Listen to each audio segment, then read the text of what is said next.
Katie from Nerd Church here. It's been a year since to the day since Pope Francis died, and I wanted to provide people again. This is me doing a little bit of insider outsider anthropology to explain to you what the death of Pope Francis meant to a lot of the world's Catholics. And this is also going to be maybe a little bit of a parallel biography. I'm going to focus on Francis. But I was always struck by the fact that Pope Francis and my grandmother, my maternal grandmother, when I say my grandma, that's who I mean, my maternal grandmother, were both born in 1936. And they were both born during the Depression, right before World War II, to working class families. The difference is that Pope Francis was born a Catholic boy in Argentina, and my grandmother, was born a Brethren girl in Illinois. And that's what made the difference in their lives. And I'm going to talk about Leo and Francis and my grandmother. And maybe this will help people understand Francis a little bit more. Okay. Francis came from the working class. That meant that he was born with three coins: his body, his mind, and his soul. And by soul, you don't have to get too mystical about it. By soul, I mean his fundamental, unshakable belief that he was a person and he had value, and that his family had value. And because of that, he became a Catholic priest, because that's what the Catholic Church has done for the last 2,000 years, when it's doing what it should do, when it's doing well. It looks at poor families and says to them, it's going to be a lot of work, but you know what? Your life was going to be a lot of work anyway. We're going to let you help somebody in your family get out. In exchange for that, though, we're going to ask what God has always asked: the first fruits. And I don't know if any of you have ever, grown fruit. The first fruit off of the tree is crap. It's nasty and wormy and weird, and the only reason why you really like it is because it's the first one. But that, if you notice though, that's not what Christians ever mean, at least good ones, ever mean when. And so if you tell a rich person, give me your first fruit, he's going to give you the first fruit off of the tree. Whether it's good fruit or bad fruit, he doesn't care. You asked for the first fruit, you get the first fruit. You ask a poor person for the first fruit, they're going to understand that what you mean is, we want you to give us your best, your brightest, your smartest. And the Catholic Church, when it's working well, when it's doing what it's supposed to, understands that not everyone can be trusted with power. So historically, when the Catholic Church got the best of the best from the working class, it said to them, okay, you're not going to get worldly power from this. Sure, you'll have a comfortable life. It'll be a good life. But you won't get to have sex. You don't get to have power over a woman or her children. And you are going to work your ass off every day of your life to make the world a better place in big ways or small, but you're going to do it. And we're going to give you the tools. And that was what the Catholic Church did for Francis. Because when, oh yeah, and I'm going to be referring to him as Francis through the whole time because that was who he was.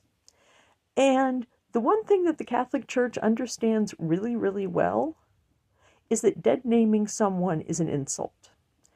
I love Francis. I'm not going to dead name him. So Francis was a boxer. His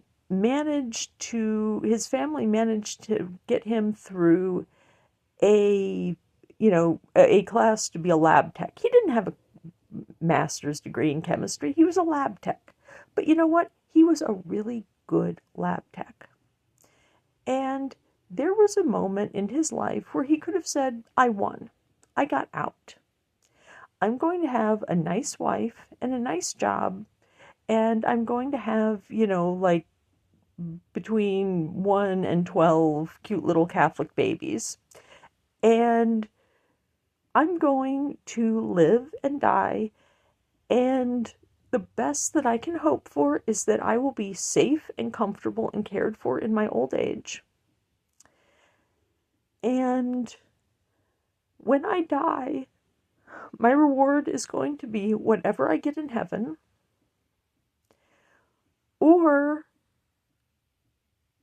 and because my only reward on earth is going to be a marble slab with my name on it.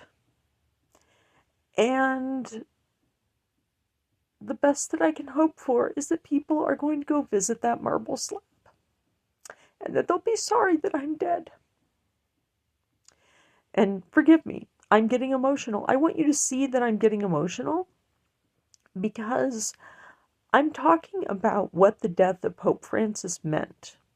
And I can't do that without showing you what it meant to me. Okay.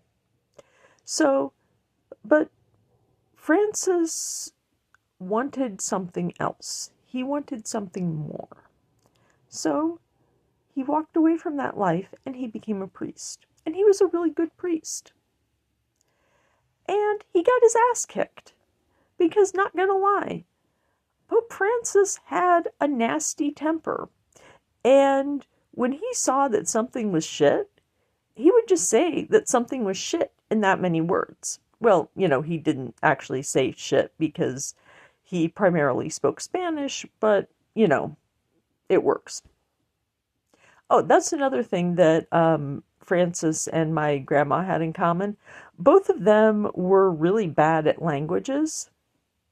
The difference is that my grandma was taught to speak an extremely low prestige dialect of American English, and Francis was taught to speak Spanish and Italian. And, he picked up a little bit of English along the way.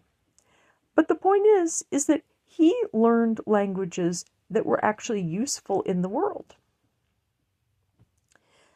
So it didn't matter that he really only spoke 2 languages well, because those were the 2 languages that he needed to know how to speak to be successful as who he was and is and was going to be. So he became a priest, and then the Argentine Dirty War happened, and he got his ass kicked because he found out that he had thought that you can make friends with people in power, and that you can make friends with people in power, and they will appreciate you.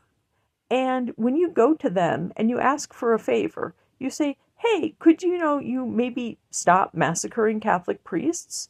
They'll listen to you.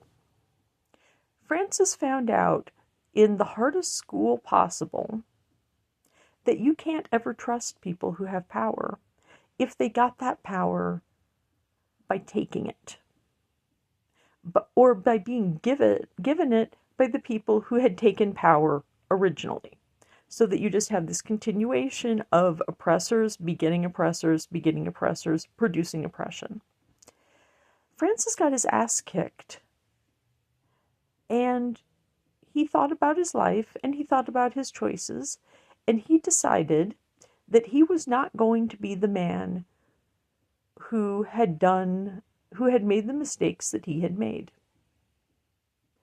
So he embraced liberation theology, because liberation theology is just saying, hey, why are we starving people? No, seriously, we as a culture are choosing to starve people. We are choosing to throw people away. And that was Francis's whole thing. He didn't want to throw people away because he knew down in his bones that he could have been thrown away. Because he saw people who were just as smart as he was, but who didn't have whatever that little piece of luck was, that little blessing that let him become who he was. So he got elected. So he almost, now keep in mind, he almost got elected Pope when John Paul II died. He was number 2. And so he sat there and watched Benedict become the culmination of everything that had gone wrong in John Paul II's pontificate, and none of the things that had gone right. And so when he got put in the big chair, you want to know why he died when he did? He died when he did because he worked until the day he died. People like to say, oh, J.D. Vance killed the Pope. It was like the touch of death. No, that was not how Francis died. Francis went in the hospital. He knew he might not come out. He got out of the hospital. He knew he only had a few days left. Because that was the other difference between Pope Francis and my grandmother. Because my grandmother developed dementia as she got older. Francis didn't. So my grandma died without one of the coins she was born with, and that was her mind. Francis got to keep that first coin. He got to keep his mind, and he used it until the day he died. And that's why during Holy Week of 2025, when J.D. Vance wanted to talk to him, a man, a good man, one of the greatest minds of his generation, he sat down with J.D. and he couldn't even really talk that much. So he brought an interpreter. And the interpreter read J.D. Vance for filth to his face. He told him how he was messing up. And J.D. Vance threw it away. Because J.D. Vance is another working class kid who decided that he wanted power to fix things for people like him. The problem is that he decided to sell his birthright for a mess of pottage. He decided that he was going to go and he was going to serve the king. And that maybe that meant that he would get to be king too one day. And Francis sat there and told him, "You're making a mistake." And and J.D. Vance did not listen to him. Maybe it's in his conscience. I hope so. But Francis had done what he could do, and so his second audience of that day was with a young woman from a poor background in South America who he had become friends with. And he met with her because she was who he wanted to meet with.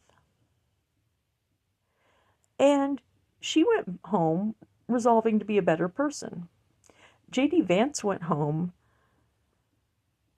unable to think about his life and think about his choices. And that's why he's going to do whatever he's going to do. And it's probably not going to be good. But Francis got his last Holy Week. And I hope that the previous video essays I've done have shown you what Holy Week would have meant, right? He was the Pope. He was the epicenter of all of the things that were going on. So he got to have that just one last time. And then he died of a stroke on Easter Monday. And the week of formal mourning after that let me come to terms with his death, and it let me come to terms with my grandmother's death, because by then I was also Catholic again. And that meant that I could cry with people who were also crying, because my family, we barely allowed ourselves time to cry because we didn't have time. Because my grandma died, she didn't want to die on a holiday either. That's the other thing she had in common with Francis. Pope Francis didn't want to die on Easter Sunday. It would mess up everybody's schedule. It would create huge inconveniences. It would have disrupted everything. So he died the day after Easter.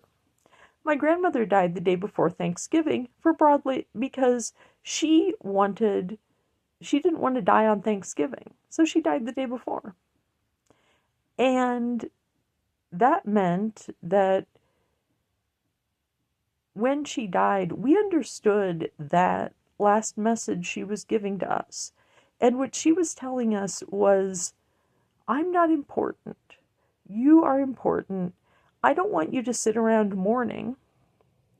So you guys are going to have to spend the day after I died cooking Thanksgiving dinner.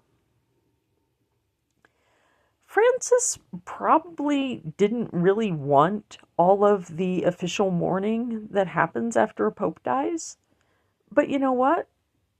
He also understood that sometimes the grieving process isn't about the dead person, it's about the living people. So the whole world, after we had been through Lent, after we had been through Holy Week, after we had seen Jesus rise on Easter Sunday, we mourned. And we mourned for the world. And we mourned for ourselves. And we mourned for what the world had lost.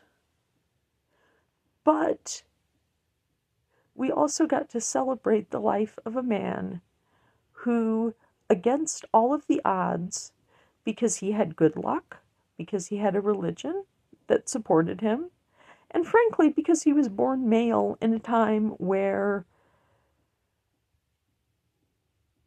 being born a girl would have done nothing. He would have ended up, if Pope Francis had been born female, he would have been one of the mothers of the disappeared. Or he would have gotten kicked out of a helicopter with a bullet in the back of his head. Or he would have ended up in a cloistered convent, and we would have never heard from him again. But he was born a boy. He had just that little piece of luck that let him become Pope Francis. And he was smart enough to know that he was going to need a successor. So he played, and there will be a video series about this. So he spent probably about a decade playing fourth dimensional chess to get the future Pope Leo into a position where he can become the present Pope Leo. Because Francis understood that the great man theory of history is bullshit. But at the same time, sometimes if you have the right man in the right place at the right time, they can make the world better, because he had done it, and he hoped that Leo would do it too. Will he succeed? Will he fail? I don't know. What I can tell you is that by the standards of his generation and his class, Pope Francis won, because he had access to food and shelter and good medical care, and the people who were taking care of him were taking care of him because they loved him. And when he died, they put his name on a tombstone, or in his case, a very nice marble sarcophagus. And then they cried, and then they got back to work. And they got back to work in a dedication to continue the work that Pope Francis had put in place. And so we got a continuation of Francis instead of an end of Francis. He won. He won in the only way that really counts. He won by valuing people over land and property and things. So I hope this has helped you understand a little bit. This is a year since Pope Francis died. And that's all there is to say. Pope Francis lived and he died, and he made a really big difference in my life. And ultimately, he's the reason why I'm here, trying to speak my truth out on YouTube and trying to teach people a little bit about what the world means to, let's be generous, say about 500 million people. Because I like to think that it's more like 1 billion Catholics that get it, but I don't know. But that's why Nerd Church is here, because we're trying to tell that story. And we're trying to tell that story in the best way that we can. So, it's Easter Monday. Time to, go to heaven and get back to work.